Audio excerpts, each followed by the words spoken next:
Shalom, saudaraku yang dikasih Tuhan, kembali lagi bersama Ibu Maria mau menyampaikan pesan-pesan Tuhan.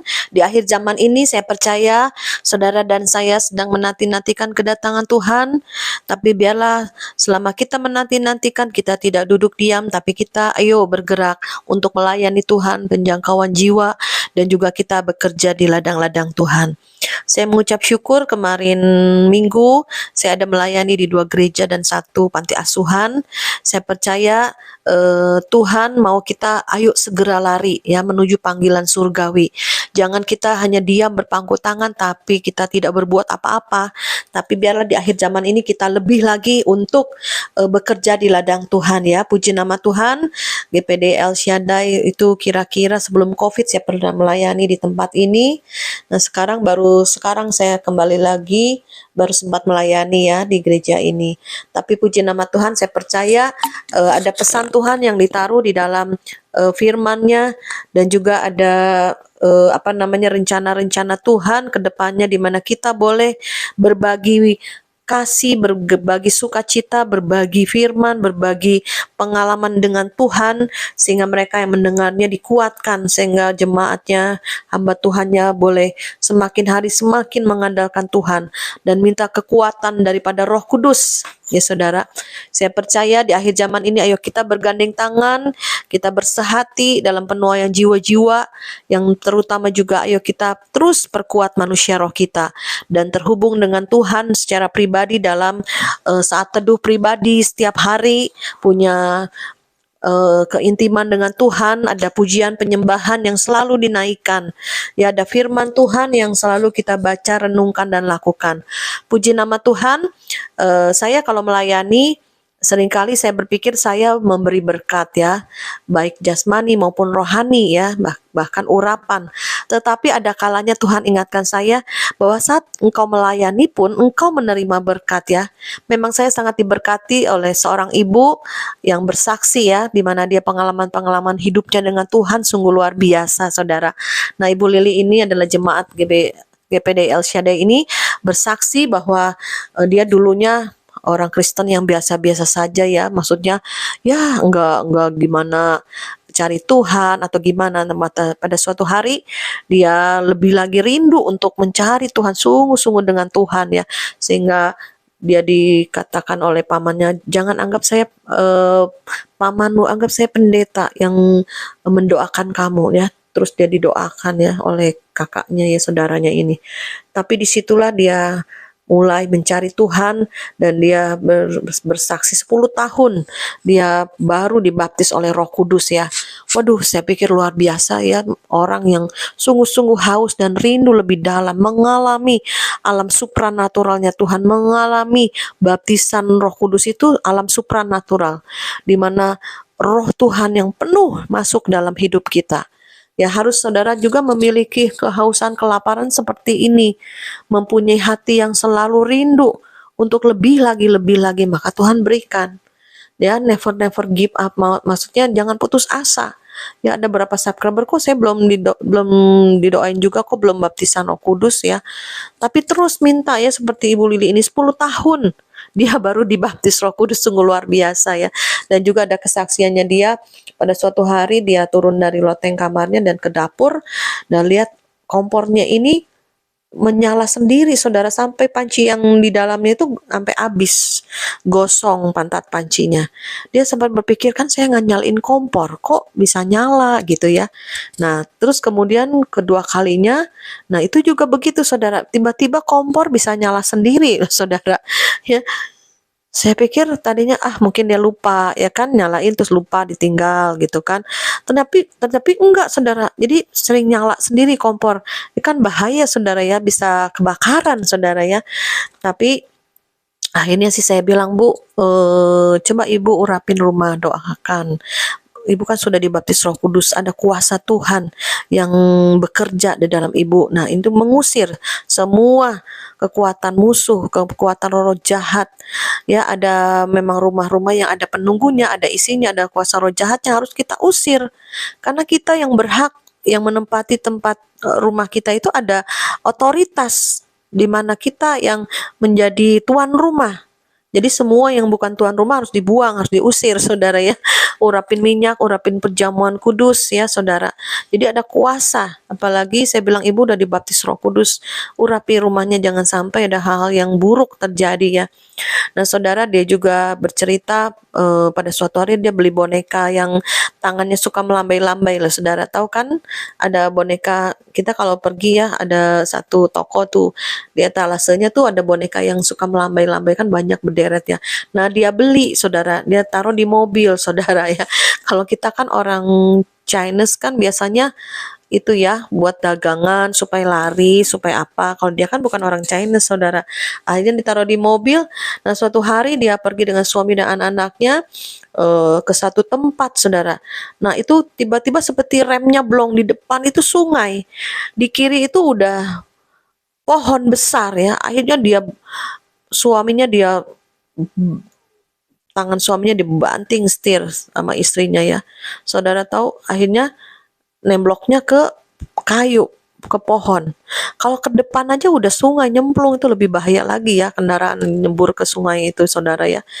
Kemudian dia merasa ya, kalau orang merasakan di rohnya, oh ini nih penyebabnya, dia ambil itu boneka yang melambai-lambai, dia lempar keluar, dia buang, saudara ya. Itu seperti ada spiritnya, ada roh jahatnya, saudara, jangan main-main ya. Jadi kalau kita yang mengerti alam roh, itu sudah diisi biasanya untuk apa? Untuk jadi penglaris, ya, untuk dagangannya laku. Nah, itu ada kuasa-kuasa kegelapan di dalamnya. Jadi kita kadang nggak ngerti, kita beli aja nih, bagus nih, lucu nih, saudara. Ternyata ada spiritnya, ada roh jahatnya, saudara. Makanya mobil dia hampir nyebur ke sungai. Untung dia banting setir ke pohon, tapi untung nggak terlalu lecet sekali ya, mobilnya tidak rusak sekali. Itulah, saudara ya, maksudnya kita anak-anak Tuhan hari-hari ini alam roh itu semakin nyata, kuasa-kuasa kegelapan itu semakin jahat, semakin dia memanifestasi dalam kehidupan nyata. Jadi kita anak-anak Tuhan jangan buta secara roh. Ya, bagaimana sih Bu Maria masuk alam roh? Yaitu berdoa masuk alam roh, menyembah lebih dalam masuk alam roh, dan juga minta baptisan Roh Kudus. Itu ada kuasa, ada power. Nah, kita berbahasa roh itu kita masuk alam roh, dimensi roh, maka akan dibukakan alam rohnya Tuhan. Maka ada power Tuhan, kuasa Tuhan, hal-hal akan terjadi di depan kita. Tuhan sudah kasih tahu, saudara ya. Puji nama Tuhan. Saya sangat diberkati oleh kesaksian jemaatnya, dan saya juga percaya bahwa hari-hari ke depan ini lebih lagi ada banyak kesaksian-kesaksian yang luar biasa, di mana nama Tuhan dimuliakan, nama Tuhan ditinggikan lewat kesaksian kita ini, menutup semua dakwaan-dakwaan iblis, saudara ya, sehingga kita boleh menjangkau jiwa-jiwa, menguatkan yang lemah, dan kita bisa belajar mendoakan. Ya, jangan kita jadi orang Kristen udah lama berpuluh-puluh tahun tapi masih tidak bisa apa-apa, saudara ya. Baiklah, puji nama Tuhan. Saya bacakan di dalam Wahyu 3 ayat 1 dan 6. Saya ambil di dalam kitab Wahyu, saya bacakan mengenai jemaat di Sardis. Dan tuliskanlah kepada malaikat jemaat di Sardis, inilah firman Dia yang memiliki ketujuh roh Allah dan ketujuh bintang itu. Aku tahu segala pekerjaanmu, engkau dikatakan hidup padahal engkau mati. Bangunlah dan kuatkanlah apa yang masih tinggal, yang sudah hampir mati. Sebab tidak satu pun dari pekerjaanmu aku dapati sempurna di hadapan Allahku. Karena itu ingatlah bagaimana engkau telah menerima dan mendengarnya. Turutilah itu dan bertobatlah. Karena jikalau engkau tidak berjaga-jaga, aku akan datang seperti pencuri, dan engkau tidak tahu pada waktu manakah aku tiba-tiba datang kepadamu. Tetapi di Sardis ada beberapa orang yang tidak mencemarkan pakaiannya. Mereka akan berjalan dengan aku dalam pakaian putih, karena mereka adalah layak untuk itu. Barang siapa menang, ia akan dikenakan pakaian putih yang demikian. Aku tidak akan menghapus namanya dari kitab kehidupan, melainkan aku akan mengaku namanya di hadapan Bapakku dan di hadapan para malaikatnya. Siapa bertelinga, hendaklah ia mendengarkan apa yang dikatakan Roh kepada jemaat-jemaat. Puji nama Tuhan, saudara. Firman Tuhan saya ambil di dalam kitab Wahyu mengenai jemaat di Sardis. Ada 3 hal, 3 bagian yang saya mau sampaikan kepada saudara, di mana dikatakan di dalam ayat yang kedua dikatakan, Aku tahu segala pekerjaanmu, engkau dikatakan hidup padahal engkau mati. Waduh, aneh ya. Kita hidup, tapi Tuhan bilang engkau mati. Apa ya artinya ya saudara? Nah saudara, kita bisa menggambarkan kita masih hidup secara jasmani ya. Tapi hati kita, roh kita sudah dingin, sudah suam, hampir mati. Kita mungkin bisa masih ke gereja, mungkin masih kita bisa tepuk tangan nyanyi. Tapi hati kita nggak di situ, saudara. Mungkin pikiran kita melayang-layang ke masalah, ke pekerjaan, ya mungkin saudara tawar hati, kecewa, ya saudara.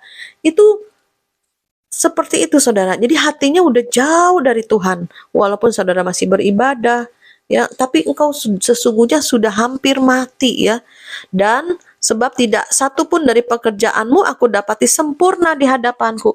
Jadi tidak ada pekerjaan kita di mata Tuhan tuh baik, tidak ada saudara. Apa yang harus kita lakukan? Apa yang harus kita kerjakan?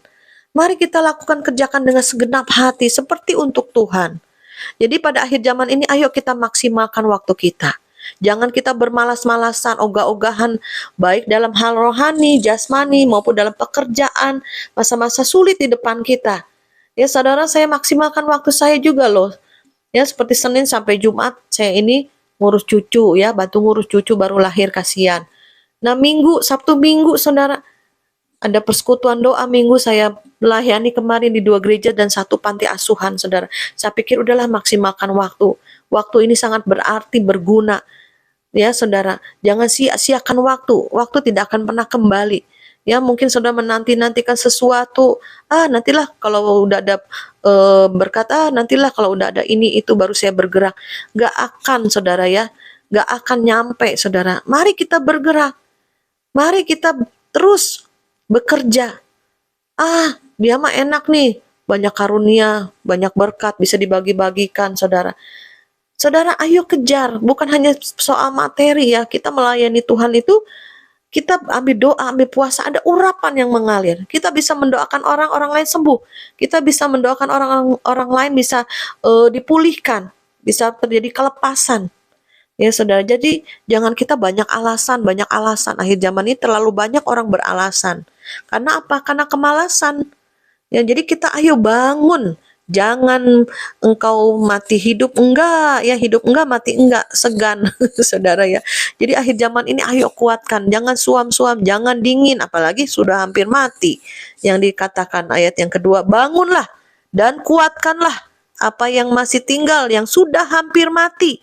Sebab tidak satu pun dari pekerjaanmu aku dapati sempurna di hadapan Allahku. Jadi ayo kita kejar kesempurnaan, kejar perkenanan Tuhan, kejar Tuhan, Dia yang menyempurnakan. Mungkin kita, ya kemampuan kita tidak seberapa, ya kebisaan kita tidak seberapa. Tapi pada saat yang sempurna itu ada masuk dalam hati kita, dalam roh kita disempurnakan. Jadi kerjakanlah apa yang ada di tanganmu. Jangan menanti-nantikan hal-hal yang spektakuler baru kita mau berjalan bekerja. Jangan. Setia pada perkara kecil, nanti Tuhan tambahkan. Seperti saya juga setia dalam hal-hal kecil. Terus lakukan, terus bekerja di ladang Tuhan. Maupun gereja-gereja kecil, maupun yang kekurangan. Ya kita bagi-bagikan saudara ya. Jadi kita gak hanya selalu ada harus sembako baru melayani. Enggak juga. Kadang kita pergi melayani, mendoakan. Ya puji nama Tuhan, saya percaya di akhir zaman ini Tuhan mau kita bangkit, bangun. Ya, mungkin ada yang sudah mati dalam hal pekerjaan, dalam ekonomi, dan juga mungkin ada PHK, mungkin secara roh juga, udah males lah doa, nggak dijawab-jawab. Mana bener nggak nih Tuhan? Dengar, benar nggak Tuhan ada? Saudara, ayo bangkit, terobos ya, semua kemustahilan diterobos. Sehingga saudara bangkit, saudara.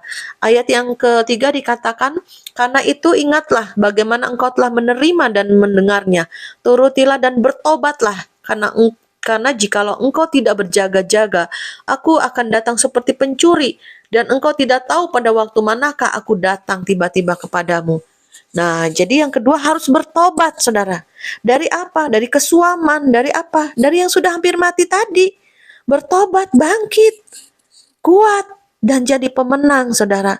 Jadi Tuhan bilang, kamu harus bertobat. Karena jikalau engkau tidak berjaga-jaga, Tuhan akan datang seperti pencuri. Rapture sudah di depan kita, kedatangan Tuhan sudah di depan kita. Jangan kita bermalas-malasan, jangan kita roh kita dingin sama Tuhan. Yang dikejar hanya uang, uang, uang, uang, pekerjaan disibukkan oleh perkara-perkara duniawi terus. Saudara harus sadar. Sadar sesadar-sadarnya, berjaga-jaga dan berdoa. Lekatkan hati kepada Tuhan. Putus hubungan dengan dunia. Putus hubungan dengan kedagingan. Putus hubungan dengan apa, saudara? Dengan teman-teman yang menarik saudara untuk jauh dari Tuhan, kita putuskan. Ada hal-hal yang harus kita kerat, ya saudara. Ada hal yang harus kita potong. Jadi kita pada akhir zaman tuh harus punya hikmat Tuhan. Jangan sampai kita terbawa arus dunia, terbawa arus kedagingan, terbawa arus kemewahan kesibukan dunia, terbawa arus dengan cinta uang, cinta mamon. Hati-hati saudara. Barang siapa saudara tidak memisahkan diri dengan roh mamon pada akhir zaman ini, saudara akan terjerat, ya. Saudara disibukkan oleh perkara-perkara duniawi terus, keuangan terus, materi terus yang dikejar, tapi tidak mengejar Tuhan, bahaya saudara, ya. Mari pada akhir zaman ini saya lebih lagi mendorong saudara untuk kejar Tuhan, cari Tuhan sumbernya. Dia sumber segala-galanya, pertolongannya ada, anugerahnya ada proses-proses Tuhan yang saudara dan saya terima, itu terus maju.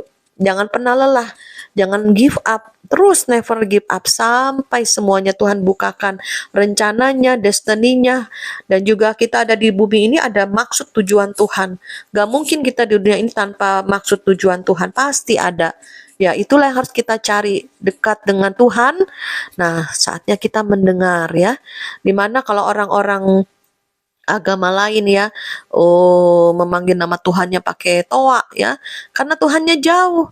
Tapi Tuhan kita Tuhan yang dekat. Oleh sebab itu Tuhan bilang, mari mendekat kepadaku, aku mau berbicara. Jadi kita anak-anak Tuhan, orang Kristen itu harus dibukakan telinganya, dekat dengan Tuhan. Karena apa? Tuhan seringkali berbisik loh, bukan berteriak. Jadi kalau berbisik dengar gak? Ya enggak lah, kalau kita jauh, harus kita dekat sama Tuhan, sendengkan telinga kita kepada Tuhan, maka Tuhan berbicara. Ya saudara, jadi Tuhan itu berbicara dalam satu ketenangan. Tuhan berbicara dalam satu, pada saat hati kita tenang teduh, di sanalah Tuhan akan berbicara. Ya, puji nama Tuhan. Ayat yang selanjutnya, ayat yang kelima dikatakan, barang siapa menang, ia akan dikenakan pakaian putih. Yang demikian, aku tidak akan menghapus namanya dari kitab kehidupan, melainkan aku akan mengaku namanya di hadapan Bapakku dan di hadapan para malaikatnya. Siapa bertelinga, hendaklah ia mendengarkan apa yang dikatakan Roh kepada jemaat.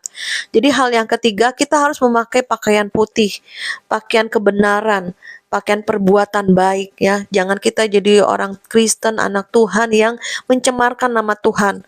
Kristen si Kristen, tapi seperti duniawi, ya saudara. Masih ada yang tetap ke dukun-dukun, masih tetap ke penyembahan berhala, masih tetap ke Gunung Kawi, masih tetap merokok, masih tetap minuman keras dan lain-lain. Itu tidak mencerminkan kita berpakaian putih. Karena pakaian putih ini perbuatan baik kita. Ini Tuhan catat, Tuhan nilai. Ya, kalau enggak apa? Tuhan bilang, aku akan hapus namamu di kitab kehidupan. Jadi jangan berpikir saudara sekali selamat tetap selamat. Oh, Tuhan Yesus sudah mati di atas kayu salib untuk menebus dosa saya. Saya sudah diselamatkan. Tidak ada jaminan satu kali selamat tetap selamat, saudara. Karena di firman dikatakan, kerjakanlah keselamatanmu dengan takut dan gentar. Kenapa? Karena akan ada pencoretan di buku kehidupan. Jadi Tuhan bisa suruh malaikatnya untuk mencoret nama saudara di buku kehidupan. Karena apa? Kalau kita tidak mengikuti, menuruti, taat sama Tuhan, ya saudara, bisa terhapus, saudara. Juga bisa karena imannya kandas, ya, karena pengenalan akan Allahnya sedikit. Ya, masalah datang langsung deh. Ya, murtad, saudara. Hati-hati, ini akhir zaman. Jangan kita sampai kelibes, jangan sampai kelibes oleh dunia. Kita tidak kenal Tuhan dengan benar, terus kita daya tarik dunia, apalagi kesusahan, kesesakan di depan kita. Jangan sampai kita terhilang dan akhirnya kita tidak Tuhan-Tuhanan lagi. Marilah kita mengatakan, Tuhan tolong supaya aku boleh berlari sampai garis akhir. Orang yang percaya Yesus, pada saat dia pertama terima Yesus, dia sudah masuk dalam gelanggang pertandingan iman. Harus kita lari sedemikian rupa untuk mencapai garis akhir dan sampai menjadi lebih daripada pemenang. Karena Tuhan bilang, aku akan menyediakan mahkota, akan menyediakan pakaian putih cemerlang, ya. Tidak ada pakaian seperti itu, saudara, yang berkilau-kilauan. Jadi siapa yang bertelinga hendaklah ia mendengarkan apa yang dikatakan Roh kepada jemaat. Jadi pada akhir zaman ini Roh Kudus bekerja dengan luar biasa. Jadi saudara sering panggil nama Roh Kudus, si Tuhan Yesus atau Bapa di surga. Saya percaya ketiganya yang esa itu ada di dalam diri kita. Karena kita sudah dipenuhi oleh Roh Kudus, ada kuasa Tuhan. Itu kita pakai kuasa yang sudah diberikan. Jangan kita hanya lemah, terus kita khawatir, kita takut, kita ngeri, gentar, di mana ke depan ini COVID juga nambah lagi. Sudah dikasih tahu pemerintah bulan Juli sampai September ini akan terjadi lagi COVID yang mengerikan, saudara. Mari jangan sampai kita takut. Itu ada spiritnya, ya, ada roh jahatnya dalam ketakutan itu, membuat kadang kita tidak bisa berpikir secara normal ataupun kita minta hikmat Tuhan, ya. Sebab itu kita ayo lekat sama Tuhan. Damai sejahtera Tuhan yang melampaui segala keadaan itu yang memelihara kita. Jangan sampai keadaan dunia ini yang menarik kita turun, tapi kita ayo naik ke gunungnya Tuhan, naik lebih tinggi, naik lebih dalam kedalaman firman, dalam kedalaman pujian penyembahan, dan lama kelamaan saudara akan mempunyai komunikasi dengan Tuhan di hati saudara, karena Roh Kudus itu tinggal di dalam hati kita. Kita bisa berbicara kepada Tuhan lewat Roh Kudus yang ada dalam kita. Ya, puji nama Tuhan. Nanti di akhir video ini saya berikan rekaman dari teman saya, Ibu Siska, di mana dia waktu jam tengah malam itu dia bangun, ya, dia mendengar suara Roh Kudus. Untuk akhir zaman ini kita harus seperti apa dan bagaimana kita percaya. Ayo kuatkan manusia roh kita sehingga jiwa kita kuat dan tubuh kita juga sehat, ya, tidak akan sakit-sakitan apalagi kena virus. Ada tudung perlindungan Tuhan dalam Mazmur 91 sempurna dalam kehidupan kita. Puji nama Tuhan. Mari kita saudara kita berdoa. Bapa, di dalam nama Tuhan Yesus Kristus kami mengucap syukur kepadamu Tuhan, di mana kami diajarkan Tuhan untuk melekat dengan Tuhan lebih lagi Tuhan, dan kami boleh Tuhan berlari Tuhan bersama dengan Engkau sampai garis akhir, sampai kami lebih daripada pemenang, sampai kami Tuhan diberikan mahkota dan pakaian putih berkilau-kilauan. Juni jam 2.25 pagi. Anakku, waktu-waktu ke depan adalah waktu-waktu yang jahat.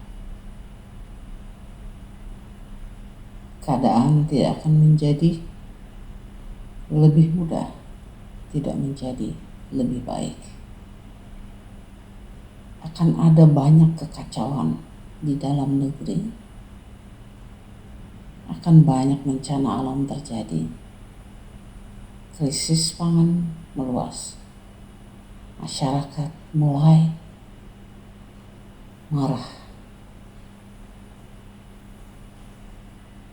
dan menunjukkan sikap pemberontakan dan anti terhadap pemerintah, dan itu terjadi bukan hanya di ibu kota, tetapi juga di berbagai daerah.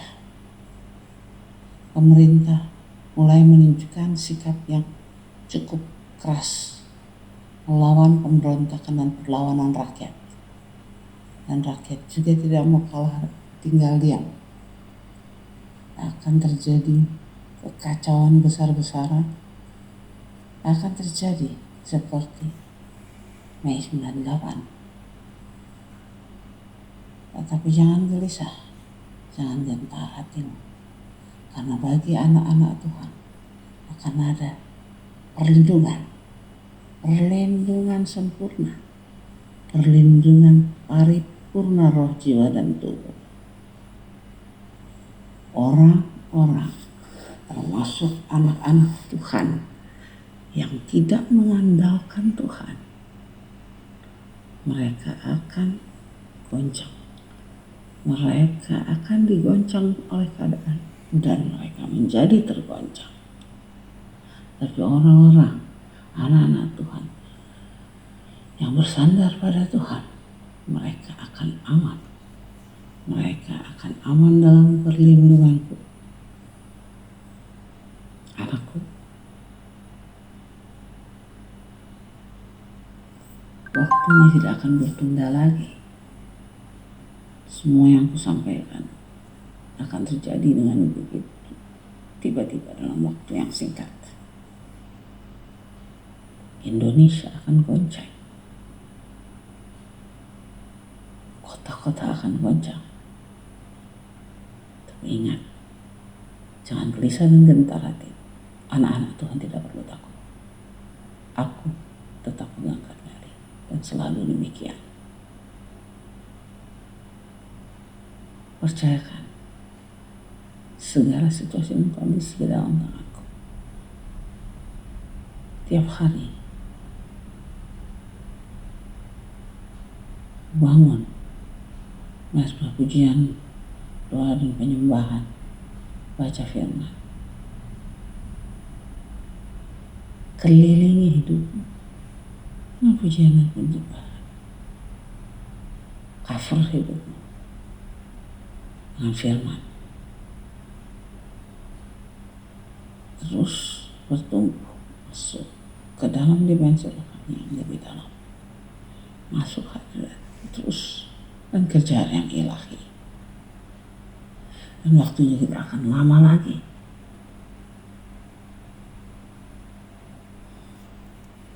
Dan pada waktu aku tetapkan, aku akan datang menjemput anak-anakku, menjemput mempelai yang tidak bernoda, tidak bercacat celah. Anakku terus minta belas kasihan, minta jaminan untuk pengangkatan dan untuk engkau dan seisi rumahmu.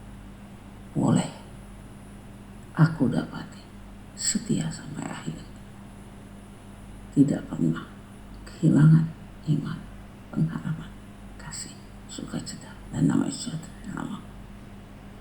Bertahan terus anakku, bertahan dengan setia sampai akhir, sampai aku menjemput engkau dan orang-orang pilihanku lainnya, sampai aku mengangkat engkau ke awan-awan bertemu aku di angkasa. Camkan pesan ini anak, camkan dengan baik.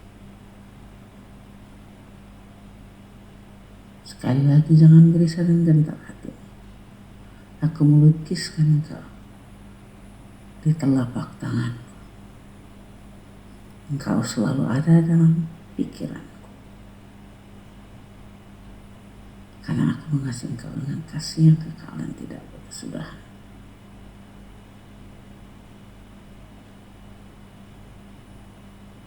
Percaya saja dan serahkan hidupmu sepenuhnya ke dalam tanganku.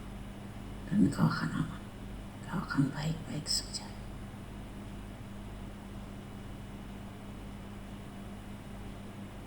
Demikian pesanku.